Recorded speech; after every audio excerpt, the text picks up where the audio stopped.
नमस्कार, BTV news के इस बुलेटिन में आपका स्वागत है। सबसे पहले आइए एक नजर डालते हैं आज की कुछ खास खबरों पर।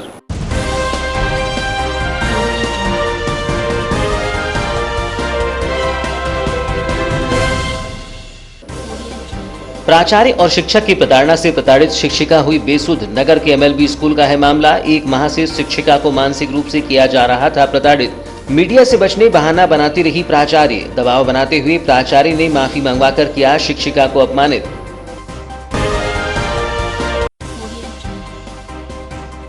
विधायक हिना कांवरे का प्रयास बना गरीबों का सहारा। PM आवास के हितग्राहियों को कम दामों में मिलेगी रेत। 500 रुपए की रॉयल्टी देकर हितग्राहियों को मिलेगी रेत। लांजी विधायक के प्रयास से जिले में रेत हुई सस्ती। विधायक कांवरे ने की सरपंच सचिव से सहयोग की अपील। जिले में पहुंची 3600 टेस्टिंग किट। 3 दिनों से नहीं हो रही थी टेस्टिंग, अब प्रतिदिन होगी 500 सैंपलिंग। प्राथमिकता के आधार पर होगी सैंपलिंग। CHMO ने कहा घूमने फिरने जाने वाले निजी लैब में कराएं टेस्ट।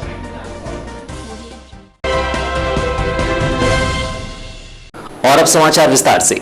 बालाघाट जिले का सबसे प्रतिष्ठित माना जाने वाला कन्या विद्यालय महारानी लक्ष्मीबाई कन्याशाला एक पुरुष UDT शिक्षक के आचरण के चलते विवादों में है। इस शिक्षक के बारे में अन्य शिक्षकों का कहना है कि उमेश शर्मा नामक एक अपर डिवीजन टीचर है, लेकिन इन्हें विद्यालय का सुपर प्रिंसिपल कहा जाता है क्योंकि शाला की प्रिंसिपल बिना इनके आदेश के कोई कार्य नहीं करती। उमेश शर्मा द्वारा जिस तरह से शाला की महिला शिक्षकों से व्यवहार किया जाता है, जिसके चलते शाला की महिला शिक्षिकाएं काफी आक्रोशित हैं। इनके द्वारा शिक्षिकाओं से काफी अशोभनीय तरीके से व्यवहार किया जाता है। 5 अप्रैल को शाला की एक महिला शिक्षिका सविता अग्निहोत्री शाला प्रिंसिपल एवं उमेश शर्मा की प्रताड़ना के चलते शाला में ही बेहोश हो गई, जिसके बाद उन्हें अन्य शिक्षिकाओं एवं परिजनों की मदद से निजी चिकित्सालय में भर्ती कराना पड़ा। ज्ञात हो कि स्कूल के प्राचार्य बसंती मंडलेकर का पूरा संरक्षण उमेश शर्मा को है एवं वरिष्ठ शिक्षकों को दरकिनार करते हुए ओपन का प्रभार, अनुशासन प्रभार, विषयवार टाइम टेबल का प्रभार उमेश शर्मा को दे दिया गया है, जिसका पूरा लाभ शिक्षक उमेश शर्मा उठा रहे हैं और अपने हस्तलिखित आदेश को वह व्हाट्सएप ग्रुप में प्राचार्य के आदेशानुसार प्रसारित कर स्कूल शिक्षकों को कथित रूप से यह बताने का प्रयास कर रहे हैं कि वह भी प्राचार्य से कम नहीं है। आखिर प्रिंसिपल अन्य योग्य शिक्षक होने के बावजूद उमेश शर्मा पर क्यों इतने मेहरबान हैं, यह समझ से परे है। घटना के संबंध में जानकारी देते हुए शिक्षिका सविता अग्निहोत्री ने बताया कि शाला की प्रभारी प्रिंसिपल वासंती मंडलेकर एवं UDT उमेश शर्मा द्वारा उन्हें काफी समय से प्रताड़ित किया जा रहा है एवं प्रभारी प्रिंसिपल द्वारा दी गई छूट के चलते उमेश शर्मा द्वारा उनके साथ काफी अपमानजनक व्यवहार किया जाता है। आज जब मैं शाला आई और हाजिरी रजिस्टर पर हस्ताक्षर करने गई तो मैंने देखा कि मेरे नाम से काफ़ी CL लगी हुई है, जिस पर मेरे द्वारा पूछा गया कि मेरे नाम से इतनी CL कैसे लगी है, तो अचानक प्रिंसिपल मैडम मेरे ऊपर जोर से तू तड़ाक कर चिल्लाने लगी एवं मेरे साथ काफ़ी आपत्तिजनक तरीके से बात करने लगी। साथ में उमेश शर्मा भी बदतमीजी से बात करने लगे, जिसके चलते मैं मानसिक रूप से परेशान हो गई एवं बेहोश हो गई, जिसके बाद मेरी साथी शिक्षिकाओं द्वारा मेरे घर फोन कर मेरे परिजनों को जानकारी दी गई। यहाँ बहुत दिनों से ऐसा माहौल चल रहा है, मतलब जब से उपाध्याय सर गए हैं। यहाँ पे एक मैडम है, इंचार्ज प्रिंसिपल है यहाँ वासंती मंडलेकर मैडम है, और एक उमेश शर्मा सर हैं, वो शिक्षक हैं, UDT है गणित के, और उनके पास ओपन का प्रभार भी है। वो दोनों जन एक साथ ही रहते हैं, सारे निर्णय वो लोग लेते हैं। कोई भी हमको कोई भी मामला हो, मैडम बताती है सर से पूछो, सर बताएंगे। और ये सब चीज़ों से हमें यदि मतलब ना भी हो तो व्यक्तिगत रूप से मुझे जो प्रताड़ित किया जा रहा है, कैंप में गए थे तब से लेकर आज तक, आज की डेट तक इतना ज़्यादा प्रताड़ित कर रहे हैं कि मैं बार बार उस मामले को ढकना चाह रही थी। मैं नहीं चाह रही थी कि ये मामला कहीं सामने। आज जब सवेरे आई हूँ तो सुबह बस साइन करने गई थी और बस साइन के चलते ये पूछा कि इतनी सारी CL लगी है, रजिस्टर शर्मा सर ने मेरे सामने रखे और नाम ले रहे हैं किसी और का कि उनने। मैंने कहा जो भी मामला है मैं आपसे बात करना चाहती हूँ। बोले हमें कुछ, मैडम ने चिल्लाया सर हमको कोई बात नहीं करना है, ऐसे जैसे नौकर को झुकाते, 1 बार 2 बार 4 बार हाथ जोड़ के कह रही हूँ मैडम चिल्ला के बात मत करिए, जो कुछ कहना है ना आप कहो, लगे गाली बको मुझे, परंतु आप चिल्लाओ मत। पर सुन ही नहीं रही है। एक नौकर को भी क्या डांटेंगे आप, इस तरीके से चिल्ला के क्या बिगा, हमको बिल्कुल होना नहीं, यहाँ से निकल जाओ, बेहतर से बात नहीं कर। तू तड़ाक से महिला, हम लोग अपने आप को ये कि हम सर्वे सर्वा है, हमारा कोई कुछ नहीं बिगाड़ सकता। मीडिया भी हमारे पहचान का है, मीडिया को हम नाश्ता करा लेते हैं, ये कराते हैं, मीडिया को झोले में रख लिए। तो ये इस तरीके से व्यवहार करके बता रहे हैं हम कितने तुच्छ हो गए कि आज हमारे अधिकारों का हनन हो रहा है। हमारे साथ जो कुछ भी हो रहा है हम उस चीज़ को बता भी नहीं पा रहे अपनी आज प्रताड़ना। आपके साथ जो घटना हुई है उससे क्या हानि पहुंची आपको?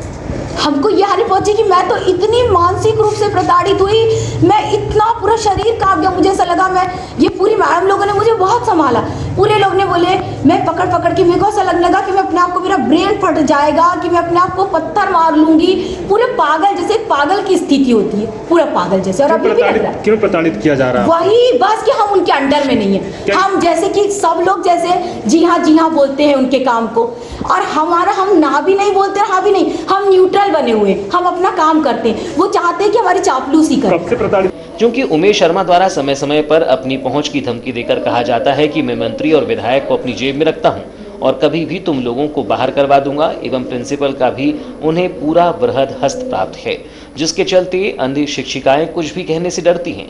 चूंकि काफी समय से प्रिंसिपल एवं उमेश शर्मा द्वारा मुझे प्रताड़ित किया जा रहा था, परंतु शाला की गरिमा एवं शिक्षक के पद की गरिमा का ख्याल रखते हुए मैं चुप थी। परंतु आज दोनों के द्वारा किया गया व्यवहार मेरे लिए असहनीय था, जिसके बाद मेरे द्वारा मीडिया को इन सब बातों की जानकारी दी गई।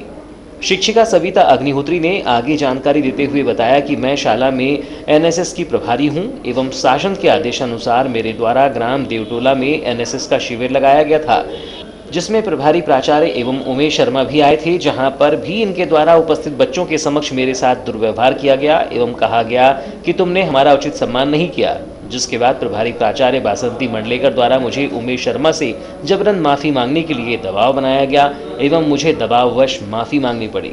इसके पूर्व भी छोटी छोटी सी बातों को लेकर उमेश शर्मा एवं प्राचार्य द्वारा दुर्व्यवहार किया जाता है, जिसके चलते मैं मानसिक रूप से काफी प्रताड़ित हो चुकी हूँ। मीडिया को जानकारी देते हुए सविता अग्निहोत्री ने बताया कि साथ ही शिक्षकों के कहने पर मेरे द्वारा अभी तक थाने में शिकायत नहीं की गई है, क्योंकि स्वास्थ्य खराब होने के कारण मैं निजी चिकित्सालय में भर्ती हूं, परंतु स्वास्थ्य ठीक होने पर मेरे द्वारा इसकी लिखित शिकायत संबंधित अधिकारी को की जाएगी। एक अच्छा शिक्षक अपने विद्यार्थियों को सिखाता है कि वह किसी भी प्रकार के अन्याय प्रताड़ना के खिलाफ अपनी आवाज को खुलकर मुखर करे, लेकिन वहीं शिक्षक स्कूल में प्रताड़ित हो रहा है तो वह कैसे अपने विद्यार्थियों को लड़ने के लिए प्रेरित कर पाएगा। आज शिक्षिका सविता अग्निहोत्री ने प्रताड़ना असहनीय होने पर जो साहस का परिचय स्कूल प्रबंधन के खिलाफ आवाज उठाकर किया है, ऐसा ही साहस यदि हर शिक्षक करे तो निश्चित ही न केवल प्रताड़ित करने वालों को सीख मिलेगी, अपितु प्रताड़ना करने वाले भी भयभीत होंगे। मामले में विद्यालय की प्राचार्य बासंती मंडलेकर ने बताया कि आज शिक्षिका सविता अग्निहोत्री से सीएल को लेकर चर्चा हुई थी। इसके अलावा मेरी उससे कोई बात नहीं हुई, जिसके बाद मेरी भी तबीयत खराब हो गई थी, जिसके चलते मैंने स्कूल की शिक्षिका को प्रभार सौंप दिया था। प्रताड़ना जैसी कोई बात नहीं है, यह हमारा स्कूल परिवार का मामला है। पड़ेगा कि सीएल मैंने क्यों लगाया, इसलिए लगाया क्योंकि भाई आप शनिवार को नहीं आई थी, वैक्सीन के बाद शनिवार तक सीएल दिया जाए ऐसी कोई माजरा ही नहीं होता है। मैंने अपनी भी सीएल लगाई है, तो सीएल लगाना मेरा काम है, मैंने लगाया है, इसमें दुर्भावना वाली कोई बात नहीं है। महंगाई के दौर में मकान बनाना आसान काम नहीं है, खासकर गरीब वर्ग के लोगों को खासी परेशानी होती है। उस पर रेत की रॉयल्टी की मार ने हाहाकार मचा रखा था। क्षेत्र में रॉयल्टी के कारण रेत अधिक मूल्य पर बिक रही थी, जिसके कारण आवास योजना के हितग्राहियों का बजट बिगड़ रहा था। किरनापुर विधायक हिना कांवरे ने इस बात को लेकर रेत घाट का दौरा किया और ठेकेदार राजेश पाठक से बात कर सस्ती रॉयल्टी पर रेत उपलब्ध कराने की ठानी, जिसका परिणाम है कि अब 2 दिन बाद से संपूर्ण जिले के आवास योजना हितग्राहियों को सस्ती रॉयल्टी दर पर रेत उपलब्ध हो जाएगी।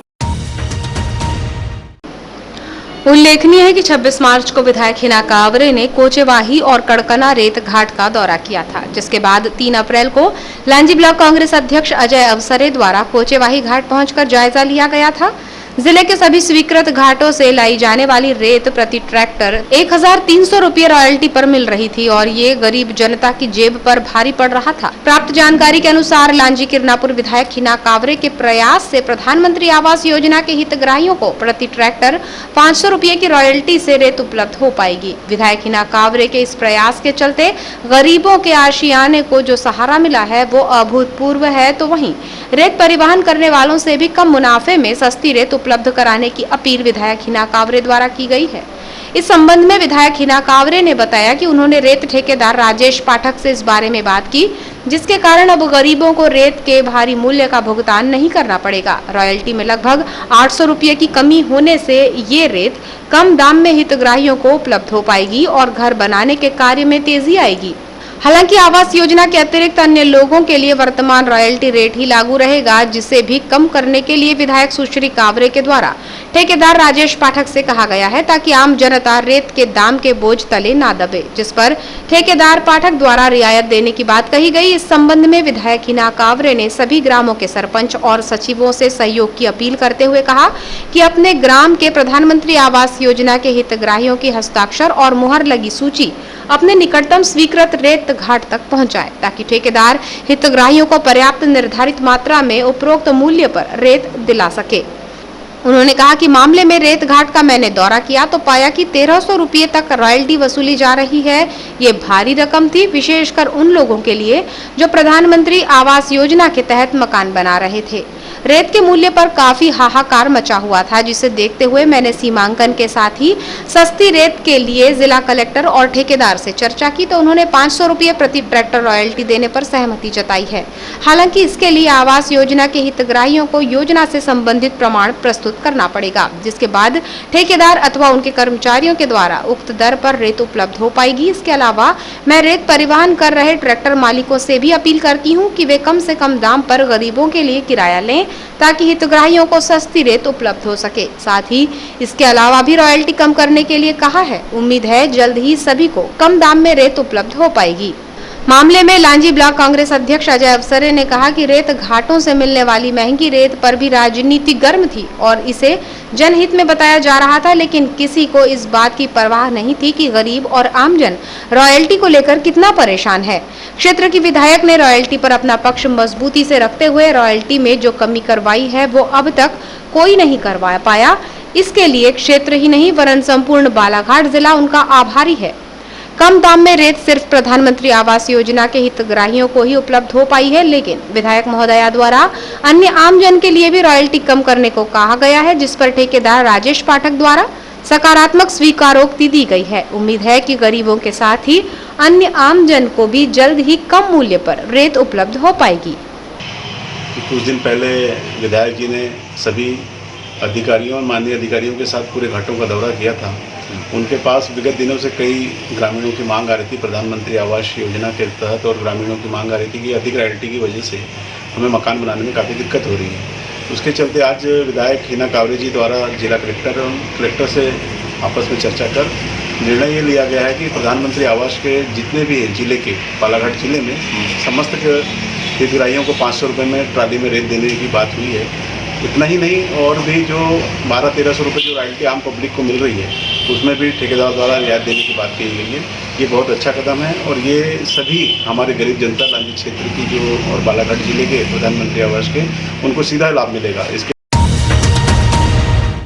जिले में 3 दिनों तक टेस्टिंग किट नहीं होने से कोरोना के संदिग्ध मरीजों की सैंपलिंग नहीं हो पाई। प्रदेश में टेस्टिंग की संख्या बढ़ाने की वजह से सभी जिलों में टेस्टिंग किट की मांग बढ़ गई है और जिलों को किट की सप्लाई प्रभावित हो रही है। इसी बीच सोमवार को टेस्टिंग किट जिले में पहुंची, जो भी महज 8 दिन ही चलेगी।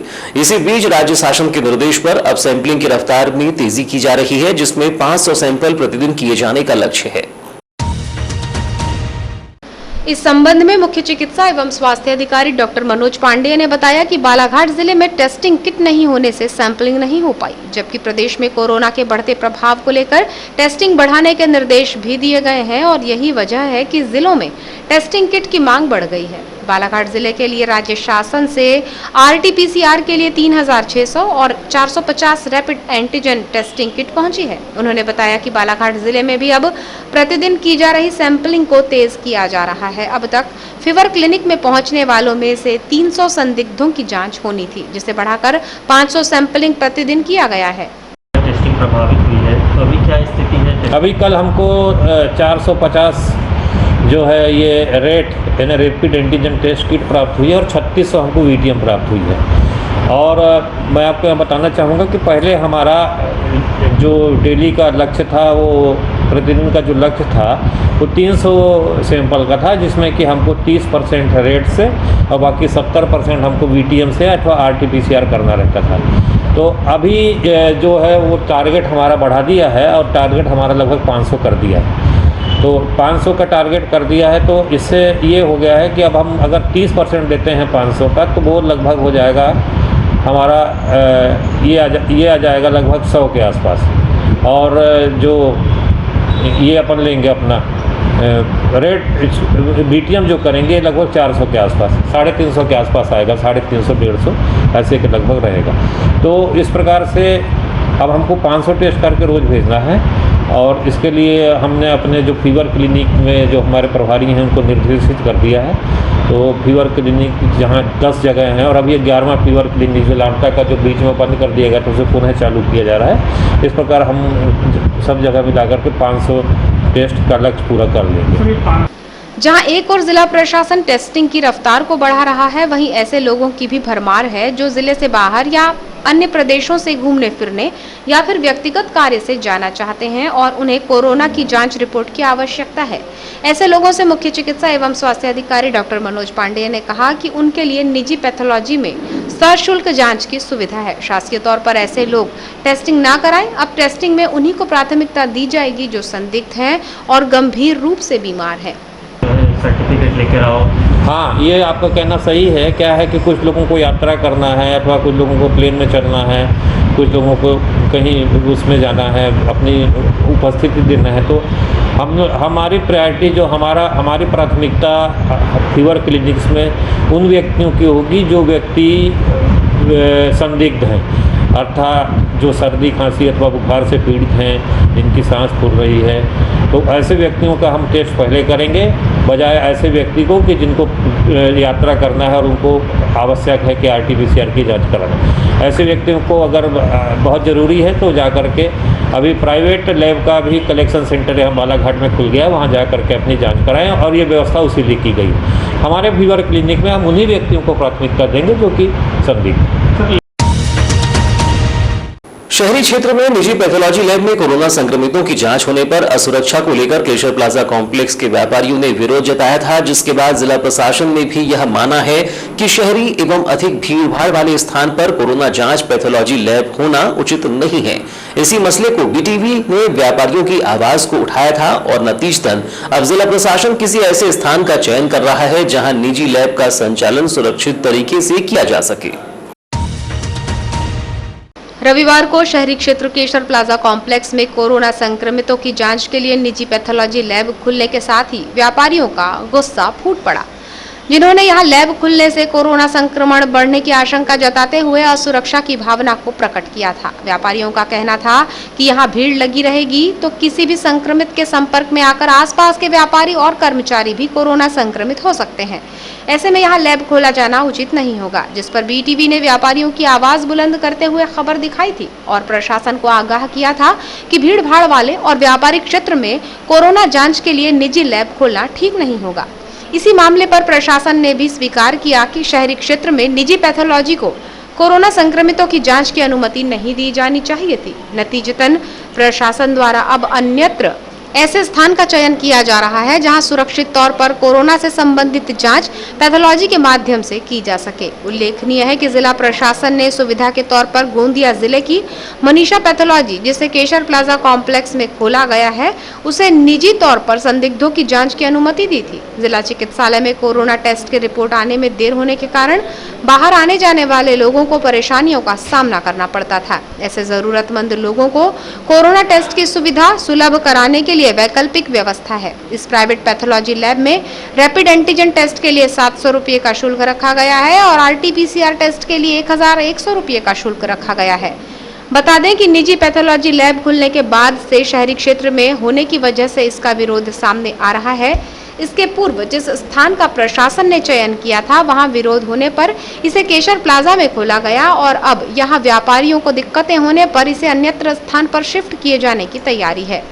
जिला प्रशासन भी चाहता है कि कोरोना जांच के लिए निजी पैथोलॉजी को कम भीड़ भाड़ वाले क्षेत्र में खोलना उचित होगा, जबकि केशर प्लाजा के व्यापारियों ने तर्क दिया कि यहां 60 से 70 दुकानें हैं, जिसमें लगभग रोजाना 2000 से ज्यादा लोगों की आवाजाही रहती है, जिन्हें संक्रमित होने का खतरा अधिक है। सर, लैब का विरोध किया जा रहा है स्थान को लेकर। निश्चित रूप से जो पहले उन्होंने स्थान बताया था वो स्थान में वहाँ के लोगों ने इसको कहा, तो अभी कलेक्टर साहब ने एक नई जगह दी है जो कि थोड़ी मैंने नई जगह के बारे में उनको एडवाइस किया है कि वो जा करके वहाँ खोलें ताकि वो जगह में लोग अलग थलग वहाँ पर खड़े हो सकें। स्वतंत्रता की 75वीं वर्षगांठ के अवसर पर उच्च शिक्षा विभाग प्रदेश शासन द्वारा आजादी का अमृत महोत्सव के अंतर्गत दांडी मार्च की वर्षगांठ पर निबंध प्रतियोगिता का आयोजन किया गया था, जिसमें पीजी कॉलेज महाविद्यालय की छात्रा शानू चौधरी ने प्रदेश में दूसरा तथा संभाग में पहला स्थान पाया है। वर्चुअल कार्यक्रम के तहत शिक्षा मंत्री डॉक्टर मोहन यादव ने सम्मानित किया, जिसमें पीजी कॉलेज के प्राचार्य एवं प्राध्यापकों ने छात्रा की इस उल्लेखनीय सफलता को लेकर जिले का गौरव बढ़ाने पर हर्ष जताया। शासकीय जटाशंकर त्रिवेदी स्नातकोत्तर महाविद्यालय बालाघाट में स्वतंत्रता की 75वीं वर्षगांठ के अवसर पर इस प्रतियोगिता का आयोजन किया गया था, जिसमें छात्रा ने कॉलेज स्तर में प्रथम, छिंदवाड़ा विश्वविद्यालय के तहत प्रथम और राज्य स्तर पर द्वितीय स्थान पाया है। सोमवार को उच्च शिक्षा विभाग द्वारा भोपाल में ऑनलाइन समारोह का आयोजन किया गया, जिसमें संकलित आलेखों की स्मारिका प्रतिबिंब और न्यूज लेटर का विमोचन प्रदेश शासन के शिक्षा मंत्री डॉक्टर मोहन यादव के आतिथ्य और उच्च शिक्षा विभाग के प्रमुख सचिव अनुपम राजन की विशेष उपस्थिति में किया गया। वहीं राज्य स्तरीय निबंध प्रतियोगिता के विजेताओं को संस्था स्तर पर प्रशस्ति पत्र वितरित किया गया।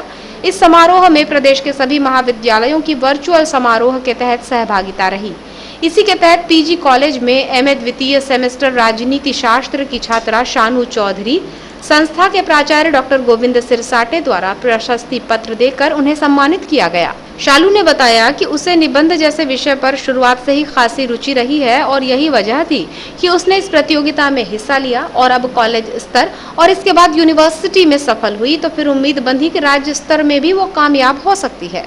चूँकि मैं राष्ट्रीय सेवा योजना की छात्रा रही हूँ तो इस प्रकार की मैंने बहुत सारी प्रतियोगिता अटेंड की है। कुछ में रैंक लगी है और कुछ में नए अनुभव भी मिले हैं।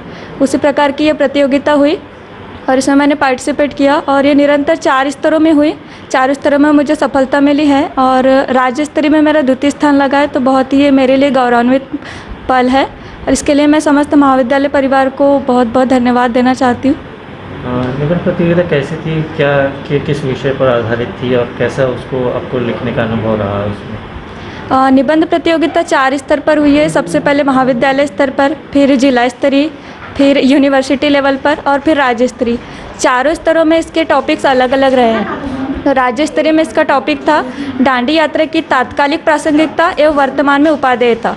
इसमें कंडीशंस ये थी कि हमें 1500 वर्ड्स में टॉपिक कवर करना था और समय सीमा 45 मिनट दी गई थी। इसी समय सीमा के अंतर्गत हमें अपने कंटेंट को प्रस्तुत करना होता था। राज्य स्तर और यूनिवर्सिटी में उल्लेखनीय सफलता पर प्राचार्य डॉक्टर गोविंद सिरसाटे ने खुशी जाहिर करते हुए जिले के लिए गौरवान्वित करने वाला इसे हर्ष का विषय बताया। उन्होंने कहा कि कॉलेज के प्राध्यापकों ने भी इसमें काफ़ी मेहनत की है। इसमें पूरे महाविद्यालय परिवार की बड़ी भूमिका रही है और ख़ास तौर से साजिया मैडम की बड़ी भूमिका रही इसमें। इन्होंने इस बच्ची को यहाँ से छिंदवाड़ा लेके गई और वहाँ पर उन्होंने जो है वो प्रतियोगिता में शामिल करवाया और शामिल करवाने के बाद में वहाँ पर वो बच्ची प्रथम स्थान प्राप्त करी और उसके बाद में इसकी प्रतियोगिता 31 तारीख को भोपाल में आयोजित होनी थी। तो चूँकि कोरोना की वजह से ये बच्ची भोपाल नहीं जा सकी और शासन के निर्देश प्राप्त हुए कि यहीं पर लिख करके इसके निबंध को स्कैन करके भेजा जाएगा और इसके निबंध को स्कैन करके भेजा गया और पूरे प्रदेश में इसका दूसरा स्थान प्राप्त हुआ। आजादी के अमृत महोत्सव के इस अवसर पर पीजी कॉलेज में आयोजित ऑनलाइन कार्यक्रम और सम्मान समारोह में नोडल अधिकारी डॉक्टर सीमा सूबेदार, डॉक्टर साजिया तबस्सुम सहित वरिष्ठ प्राध्यापक doctor NM Qureshi, doctor Arvind Vasnik, doctor MS Markam, doctor Asha Gohe, professor Sanjay Bisen, professor Santosh Kilhare, doctor Praveen Kaushale, Shrimati Savita Gedam, professor Anand Pardhi सहित अन्य महाविद्यालय परिवार उपस्थित रहा। प्राचार्य और प्राध्यापकों ने कॉलेज की छात्रा शानू चौधरी की उल्लेखनीय सफलता पर उन्हें बधाई प्रेषित कर उज्जवल भविष्य की कामना की।